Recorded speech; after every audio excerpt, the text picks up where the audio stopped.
A hipótese de que a presença do vírus, né, no sêmen, ela é muito maior do que na saliva do mosquito.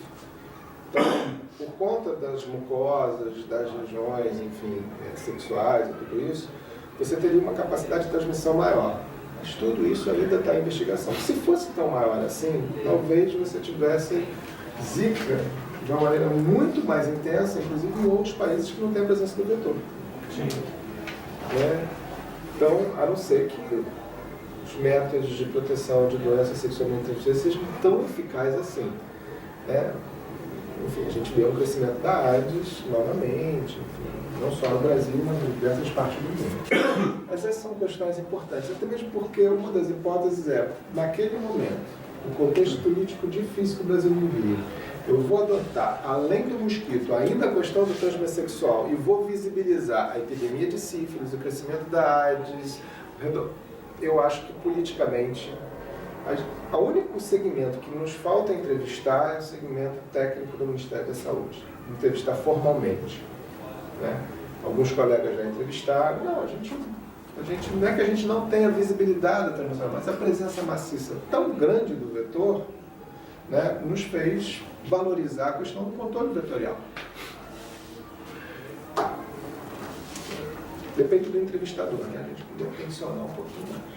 Gustavo, faz uma pergunta assim, de quem acompanhou essa epidemia, assim, digamos assim, quase como um leigo, né? Assim, não estava exatamente acompanhando o debate acadêmico e tal. Como é que isso resvalou num debate sobre rede? Assim, há pouco você falou que a APS foi fundamental, né, para a detectação precoce, né, de casos. Né? Como é que isso... eu estou olhando... Da rede de atenção? Rede de atenção, né? Falando dos fluxos de cuidado, de referência contra referência. Como é que eu imagino que isso deve ter imposto, né, tensões importantes, né? E num momento que é curioso, que a gente... É o mesmo contexto que a gente vai instituir uma nova PNAB, né? Vai se atrever a rever a política, né? Em 2017, enfim, sob também imensas controvérsias do contexto de revisão, se era o momento ou não para rever. Né? Como é que se deu esse debate no contexto, assim, sobre o viés da epidemia, de dizer que a pergunta, como é que a gente contempla essa discussão sobre rede e o debate da nova PNAB? Pois é, esse é um problema. Primeiro que você já tinha a rede de atenção à pessoa com deficiência, mas que ela nunca tinha funcionado. A questão da pessoa com deficiência, você tem um movimento grande, que é o movimento Down, né, e que é muito em cima de organizações não governamentais, doações, instituições filantrópicas e tudo isso. Então você tinha uma rede que não funcionava. Nesse momento, o Ministério efetivamente colocou recursos para o funcionamento da rede, estabelecimento de centros descentralizados e tal, mas dependia muito da ação dos governos estaduais. E aí, quando você não tem um processo de regionalização em curso que seja eficiente, que já esteja podendo fazer, isso não vai repercutir. Então, a rede não funcionou e o que ficou sobrecarregado? Os institutos de referência. Para aqueles que conseguiam acessar os institutos de referência, Recife, Salvador, Feira de Santana, Rio. Quem é o lugar que acompanha as crianças com microcefalia no estado do Rio de Janeiro? IFF. Isso não houve descentralização disso dentro da lógica da rede de atenção à saúde. Né? Houve sim um reconhecimento do papel da atenção primária, mas mesmo assim isso não impediu, que inclusive a nova PNAB veio no meio desse troço, não impediu o ataque à nova PNAB. Muito pelo contrário. Então, a gente vê um processo de desmantelamento de toda a proposta de descentralização e regionalização através das redes de atenção à saúde. Outra crítica que se faz é o modelo que Eugênio Vilaça acabou tendo bastante influência nacional, que é a partir de redes temáticas. Né? O que define o tal das linhas de cuidado e focalização e seletividade das ações de saúde para determinados segmentos. Né? Isso é pegando o exemplo da AIDS, né? Porque ele pega dali do que foi construído em rede de atenção para a AIDS e aí você produz para a saúde mental, você produz para a rede cegonha, você produz para a rede com deficiência, enfim, assim sucessivamente. Isso a gente vê de uma maneira hiper clara. Né? E vários ataques a própria ideia da atenção primária enquanto porta de entrada com o sistema integral. Né? Aí tem uma série de questões, né? Por exemplo, você tem toda a forma como o sistema não se comunica. Né? Aqueles dados que você consegue ter na atenção básica, você não tem correspondência na atenção especializada e na atenção hospitalar. Eu vi uma entrevista de um cara que eu não sei nem quem foi. Hoje você tem o eSUS. Então, quando você atende a pessoa no hospital, você entra no computador e você consegue acessar os dados dele na atenção primária, na saúde. Eu falei, quem é esse? Aonde que isso funciona? Aonde que isso funciona? Entendeu? Esse governo, enfim, está numa época em que também você não consegue. Então, tem uma discussão importante da questão da rede da pessoa com deficiência e o acesso à atenção integral. Essa é uma discussão fundamental no processo de regionalização. Uma das questões que as crianças que não estão em estimulação ou não têm acesso à rede de especialistas é por conta da regionalização. Não tem como.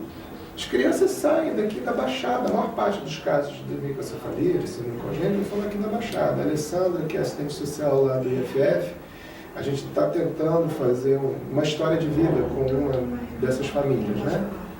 E aí elas saem às 4 horas da manhã. Uma criança com deficiência, que tem dificuldade de postural, de deglutição, com sonda nasogástrica para alimentação, né? No meio de tiroteio, num ônibus que não é acessível, numa cadeira de roda que ela não tem, para poder chegar no Fiocruz, na IFF, passar o dia inteiro lá, né? E depois voltar para casa. E uma criança que convulsiona o tempo inteiro, que exige o tempo todo cuidado, porque senão ela pode broncoaspirar e morrer. Mas, Gustavo, isso é complicado, né? Isso primeiro segue um pouco a lógica das raras e genéticas, né? De utilizar os centros de referência. Por outro lado, é complicado não ser assim, né? A gente tem essa visão crítica, mas a gente não teria como fazer diferente, né? Teria, olha só. Vamos lá. Você... No nível de cuidado mais local? Sim, você tem como você fazer isso. Hoje você já tem, por incrível que pareça, eu até estava comentando isso com a Dominique, você tem o que o Brasil conseguiu fazer com a Zika é alguma coisa comparável com o que o Carlos Chagas fez com a doença de Chagas naquela época. Você conseguiu identificar o agente etiológico, você conseguiu identificar o agente, né, de transmissão, o vetor, tudo isso, e você conseguiu diagnosticar a doença. A comparação então, confusa. Calma. As coisas já estavam feitas antes do Brasil. Como assim? O diagnóstico da doença. Não, a relação com a microcefalia, isso faz com que se transforme numa nova doença. Não existia isso antes no Brasil. Isso foi no Brasil. Em relação à microcefalia. Isso fez com que a Zika se transformasse numa outra doença que não tem nada a ver com aquela Zika que foi identificada lá na floresta de Zika Aquele vírus brando, né? Aquele vírus brando, inclusive nos próprios macacos, apesar de identificar um certo neurotropismo do vírus. Mas esse tipo de repercussão que você tem, e a rapidez como foi, isso demoraria muito mais tempo. Né? E a gente conseguiu fazer isso. E de uma maneira heróica.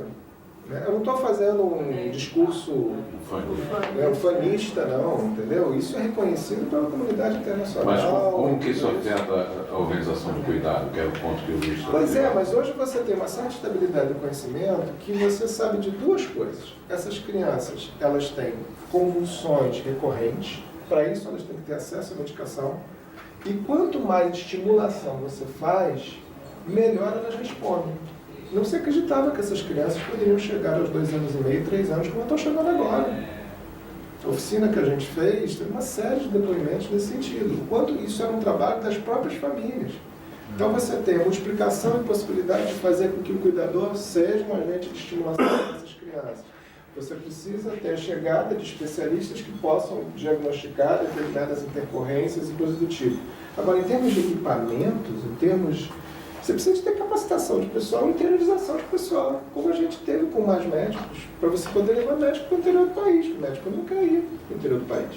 Para você poder organizar centros regionais com especialidades e com capacitação para tanto fornecer multiplicação e informação para essas famílias, como também para poder prestar serviço para essas crianças. A gente conseguiu fazer isso com AIDS, por exemplo. Você tem infectologistas que conseguiram ir no interior do país. A Adriana Mello conseguiu fazer lá em Campina Grande, na Paraíba, conseguiu fazer isso lá. Agora, é uma questão de investimento público. Você precisa de mais recursos, você não pode ter teto de investimento. Você precisa de ter... Você não pode ter, por exemplo, Recife acabou se tornando um centro para isso. E não era. Tá? Alguns neuropediatras, neurodesenvolvimento começaram a se especializar em síndromes congênitas e algumas doenças para crianças em função do Zika. Porque antes, qual era a referência? São Paulo e... A gente não tem um IFF lá em Recife. A gente não tem. A gente não tem um IFF em Salvador e em Feira de Santana.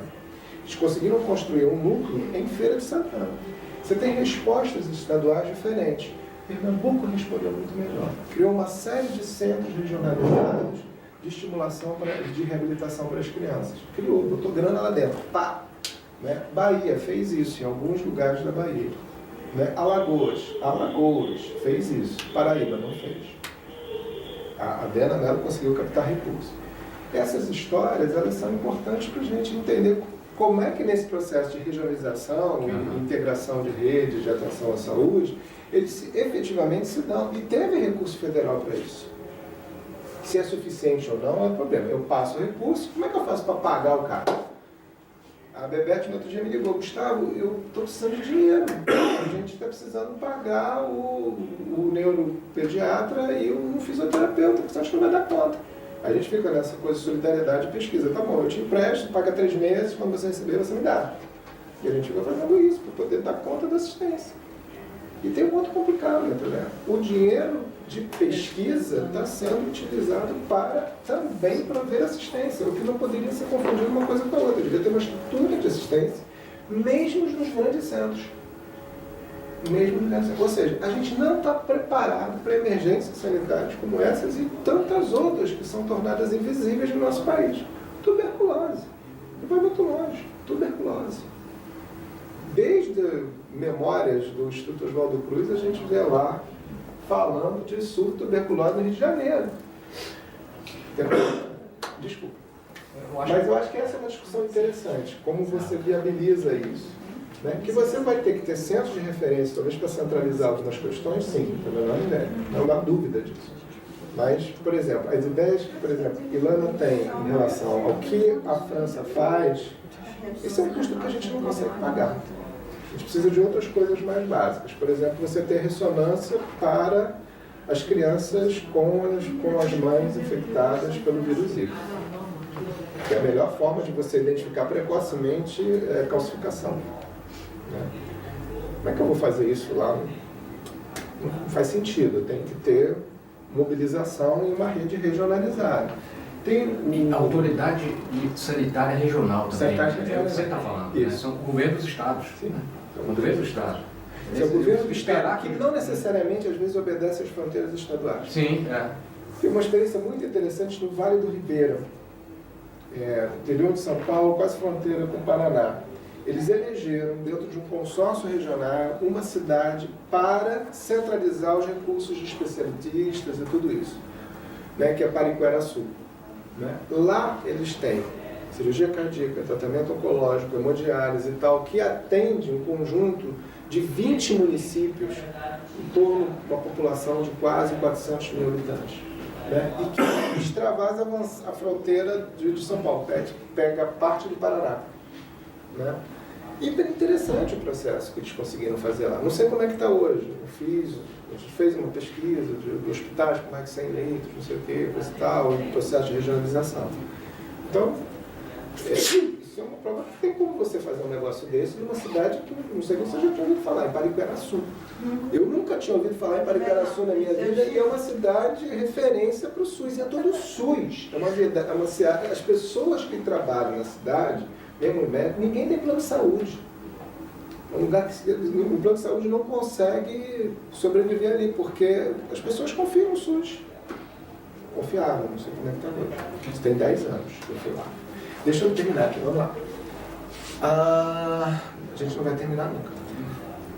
Bom, a questão da sociedade, né? Eu acho que tem toda essa questão, né, o bebê real, o bebê imaginário, o bebê real, todo esse impacto. E impacto de uma coisa que ninguém sabe o que vai acontecer. É o que as mães mais falam. Você tinha promessas, muitas vezes de cientistas, que queriam fazer pesquisa e tudo isso, dizendo, não, é importante você participar da pesquisa, seu bebê vai andar, seu bebê vai falar, seu bebê vai... Ninguém sabia de nada. E outros que diziam, mãe, eu não sei o que responder. Não sei.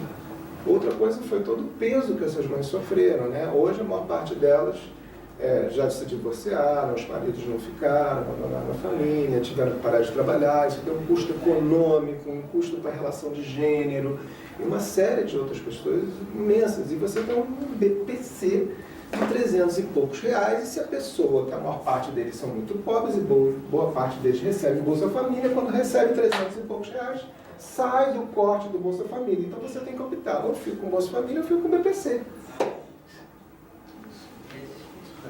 Né? Então você tem um impacto social, de seguridade social, muito importante, né? Não só nessas famílias, pensem em outras mães com pessoas com deficiência, né? Desde as mais leves até as mais severas. Bom, um receio em relação ao futuro. Teve no início uma discussão importante sobre aborto. A gente fez parte de alguns grupos, salas de situação, organizadas pela ONU Mulheres, que eram itinerantes, né? E a gente tinha grupos para o aborto, então você tinha os casos de anencefalia, você tinha os casos de estupro, e você queria inserir os casos da circuncisão da Zika, como uma advocacy ali daquele movimento daquele grupo de mulheres. Mas desapareceu. Essa é uma outra investigação que a gente tem que tentar fazer. Esse discurso desapareceu. No início foi bastante forte, Temporão veio deu entrevistas falando que a epidemia de Zika, que era importante colocar a discussão do aborto e tal, não sei o que lá. É um aborto medicalizado, né? Um aborto em cima de má formação. Eu acho que não é a questão do direito, né?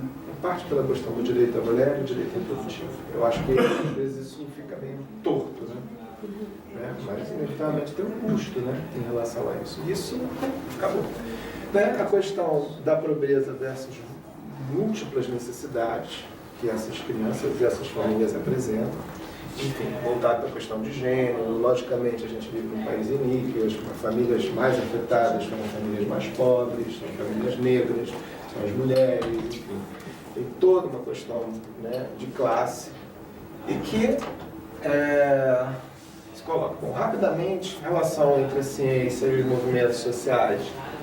O Brasil se tornou um grande laboratório, então você teve uma sobrecarga em cima dessas famílias imensa de pesquisa, de inquéritos, de coleta de sangue, de pedaço de cabelo, de não sei o quê, de tudo que vocês possam imaginar. Pesquisadores do mundo inteiro, chinês, japonês, inglês, francês, enfim, vieram de todo lado. Não houve controle da CONEP, não teve controle sobre isso, não teve. É importante a gente revisitar isso. Sérgio Riva está fazendo isso.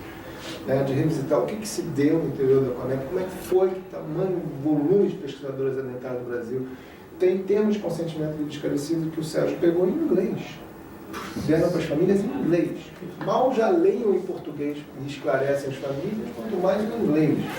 Né? E sem dar o menor feedback para essas famílias. Eles começaram a se recusar de fazer parte da pesquisa. As associações começaram a surgir também em função disso. Primeiro, pela questão do não conhecimento, o que era, quais eram as repercussões, cada hora você ouvia falar uma coisa, né, para ter informações e elas se protegerem, e outra para se proteger dos pesquisadores. Né? E aí eles começam a saber, eles começam a se apropriar, porque vocês recebem recursos, porque vocês publicam em revista internacional, vocês recebem isso, não sei o que lá, e a gente fica o quê? Nem retorno daquilo que vocês estão fazendo com a amostra de sangue dos nossos filhos, então a gente tem. Esse é o mínimo. Tá? Então, incertezas em relação ao pessoal, principalmente as pessoas brasileiras, criaram vínculos institucionais muito fortes. Aí tem um outro problema, você cria uma dependência com a instituição. Eu não quero mais ser atendido no centro de atenção primária, que vai o neuro e o fisioterapeuta. Eu quero ser atendido no IFF, porque eu sei que eles lá me dão atenção, eles entendem o que está se passando comigo. Isso produz um vínculo. Né? E eu não entendo o IFF como SUS. IFF é Fiocruz. Eu não estou sendo atendido ali pelo SUS. Eu estou sendo atendido pelo Fiocruz. né? Esse é um outro problema. E o próprio envolvimento dos pesquisadores. Né? Os relatos assim, das pessoas virando noite, tentando identificar o que estava acontecendo, e atendendo as crianças, e não conseguindo entender, né, as crises convulsivas que eles tinham. Eles nunca tinham visto crianças com tamanha deformidade, com tantas crises convulsivas, sem você ter manejo medicamentoso para controlá-las. Então eles tinham que fazer doses que eles jamais fariam em qualquer criança. Então, enfim, tinha uma série de questões aí complicadíssimas para se manejar. E muitos deles. Bom, então você tem essas relações também muito emocionais. Muitas vezes as próprias entrevistas, as pessoas, os cientistas assim, bastante renomados, se emocionam a falar. Né? Se emocionam e tal, lembram, né, daqueles momentos e tudo isso. E uma coisa que eles falam também, né, que foi a epidemia do WhatsApp, né? Porque as pessoas, principalmente no Nordeste, né, filmavam as crianças com a deformidade, tinha acabado de nascer na sala de parto, não sei o que, passavam, não sei o que. Toda uma nova ordem aí, né? Quer dizer, o diário de campo que a gente tinha das anotações, por exemplo, isso está no WhatsApp, isso está nas redes sociais, isso está no Skype, enfim. A gente tem que fazer uma outra etnografia, né, de pesquisa, né, porque vai ser muito diferente. Né? E é interessante, muitos deles guardam todos esses relatos, né, salvam, né, as conversas dos WhatsApps e tal. Então ali já teve um compartilhamento de informações e de dados assim, bastante numeroso. Fora a questão dos rumores, né? Ah, tá ligado com a vacina do sarampo, tá ligado ao tóxico que está sendo utilizado, né? Existe uma conspiração das empresas internacionais para produzir essa microcefalia nas crianças, para vender vacina e não sei o que, coisa e tal. Ela tem de tudo. Né? Quem está trabalhando com essas questões é o Kenneth, inclusive ele apresentou lá na Abrasco. Né? Quer dizer, um problema, uma questão entre a relação entre os movimentos sociais e a política de saúde fez com que o foco não fosse para as crianças com síndrome congênita, que a resposta da política fosse para as crianças com deficiência. Logicamente, o Ministério acabou focando para as questões com microcefalia, mas foi para além do Zika, pelo menos no papel, nos recursos que foram disponibilizados. Né? Uma luta por uma atenção, né, integral, né? A questão da ausência, né, de um diagnóstico da síndrome congênita da Zika. Inclusive, crianças que, por exemplo, a Germana, que estava lá no workshop da oficina da Abrasco, né, o filho dela não está ainda com o diagnóstico confirmado, apesar de ter todas as questões clínicas do Zika. Né, porque eu não tenho como ter exame que identifique que ele teve Zika ou foi, mas os exames radiológicos todos dizem isso. E aí ela mesma tem dificuldade de ter acesso ao BPC. Né? E não consta da estatística dos casos confirmados. Além dela, quantos outros ficaram de fora desse processo? A questão do foco, né, no controle de vetores e as iniciativas, nada contra. Mas rios e rios de dinheiro foram investidos no mosquito transgênico, o financiamento da Fundação Gates para a internacionalização da experiência do Wolbachia, que é o World Mosquito Program, que é aquele mosquito infectado pela vaca que nós estamos aqui. É financiado pela Gates, não é financiado pelo Ministério da Saúde, pela Secretaria do Município do Rio, absolutamente nada disso. E a Fiocruz, né, ela é a porta de entrada dessas iniciativas para as comunidades, isso é importante. Logicamente, tem pesquisadores da Fiocruz envolvidos, coisa e tal. E você tem uma discussão séria com entomologistas. O entomologista diz que o clima que nós temos e tudo isso, mesmo você fazendo planejamento urbano, diminuindo, né, a população de mosquitos, você talvez isso não repercutiria em epidemias, na diminuição de epidemias de dengue, zika e chikungunya. Então, ou você olha o mosquito na perspectiva da entomologia médica, ou você olha o mosquito na perspectiva ecológica. Então você tem olhares muito diferentes em relação a isso. E tudo que foi investido foi isso. Foi iniciativas de controle vetoriano, né? Pesticidas, uso de repelentes, foi dado para proteção primária, mas isso não atendeu toda a população. orientação para uso de roupas. Aqui em Manguinhos, né? Se for no pré-natal, você não via ninguém, meninos de shortinho, de um repelente. Estou aqui. Então a questão do foco na responsabilidade individual do controle de mosquitos. E depois de 2017, todo mundo viu, os meios de comunicação, as campanhas do Ministério, sumiu o Zika. Sumiu. Completamente. Esse verão passado foi o verão da febre amarela. Todo mundo tinha vacinado. Ninguém ouviu prevenção para dengue e chikungunya. E chikungunya é uma coisa assim incapacitante ao extremo, de uma dor absurda durante 2 anos ou mais.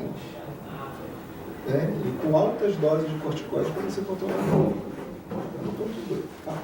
Não, é porque foi um período que eu estava em campo, no serviço de atenção primária no Rio, e assim, uma dificuldade também da orientação dos profissionais de atenção primária em relação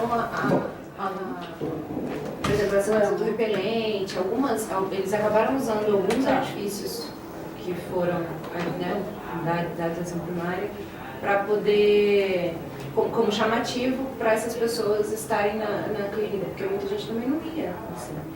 O serviço se organizou e se estruturou de um jeito para conseguir chamar essas pessoas a passarem por... Tem uma série de desafios. A gente acaba importando alguns conceitos que são muito complicados, né? Eles falam muito de comunicação de risco, engajamento público e tal. Quer dizer, é tudo uma coisa numa direção vertical, né? Quer dizer, interação com a população, uma interação colonizadora, né? Uma interação de adoção de hábitos que a ciência, né, orienta e tudo isso. Então, mas são coisas para a gente pensar, né? Quais são as estratégias que a gente tem feito em termos de comunicação. A AIDS foi uma grande lição para isso. Né? Tem toneladas de trabalho voltado para a discussão da comunicação com a população. E como é que os serviços de saúde se organizam para isso. Vamos lá. Então, quer dizer, tem uma questão importante da relação entre ministérios, políticas e a ciência, né? Que é a questão de uma rápida resposta, coordenação, apesar da advertência, inúmeras vezes tem falado da questão do risco de transmissão sexual, né? Isso foi baixo viabilizado, né? Um problema na regulação e no financiamento, a questão da importância da atenção primária em saúde e da atenção à qualidade do pré-natal. Eu acho que essa é uma das questões assim, importantíssimas. Né? Mesmo que a gente não saiba o que fazer, né? Você tem que tentar identificar precocemente essas questões, melhorando a qualidade, melhorando os recursos, o acesso a recursos, melhorando a capacitação desses profissionais para fazer o pré-natal. Né? São questões assim, importantíssimas para a gente levantar. E também temos baixíssima informação. Por exemplo, você não tem ideia de quantas crianças com paralisia cerebral você tem no Brasil. Você não tem ideia, você não tem sistema de informação para isso. Né? Quanto mais outras questões importantes. E isso está lá no pré-natal, você pode identificar isso rapidamente. Vamos lá. As lições aprendidas com a resposta ao surto de Zika e suas consequências no Brasil. Né? O Brasil foi mais afetado pelo Zika vírus e suas consequências. A ciência brasileira desempenhou um papel essencial na melhoria da pesquisa sobre o Zika. Isso é indubitável, enfim, em todos os artigos, de alguma maneira, a gente está presente, né, Fábio? Mas não necessariamente somos os primeiros a